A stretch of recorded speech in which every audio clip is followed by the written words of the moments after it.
महिला कमिशन राजीव कुमार की नोटिस জাতীয় মহিলা কমিশনে কমপ্লাই করবে না।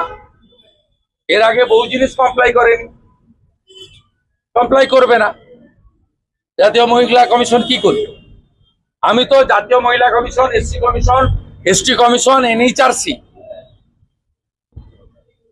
এদের প্রত্যেককে বারবার বলি যে আপনারা অটোনমাস বডি, আপনাদের দায়বদ্ধতা আছে মহামহিম রাষ্ট্রপতির কাছে।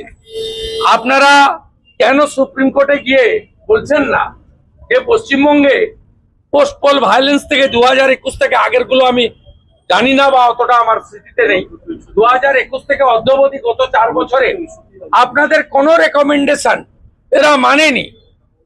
আপনারা সুপ্রিম কোর্টে গিয়ে কেন বলছেন না? সুপ্রিম কোর্টে বললে তো সুপ্রিম কোর্ট শুনছে। এখানে যারা জামিন পেয়েছিল পোস্ট পোল ভায়োলেন্সে, সিবিআই তাদের বিরুদ্ধে গেল সুপ্রিম কোর্টে।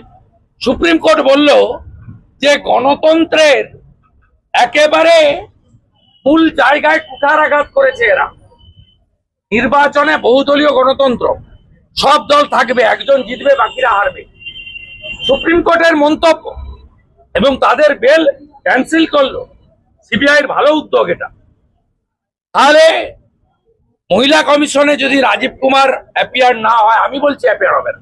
আমি তো যা বলি কম বেশি মিলে যায়। বোলপুরের আইসির ক্ষেত্রে আমি তো আপনাদের বলেছিলাম যে অনুব্রত মন্ডলের এগেইনস্টে অ্যাকশন হতে পারে না। উনি মমতা ব্যানার্জির কোলের লোক, অ্যাকশন হবে আইসির বিরুদ্ধে। এবং কাজল বাবু আইসি কে প্রোটেকশন দিতে পারবেন না যতই ছোট বাবুকে ধরে রাখুন। ছোট বাবু টাকাটা বোঝেন, অন্য কিছু বুঝেন না। রাজ্যের বিভিন্ন আর ছোট বাবুর বড়টা ভোট লুটটা বোঝে ভালো করে। রাজ্যের বিভিন্ন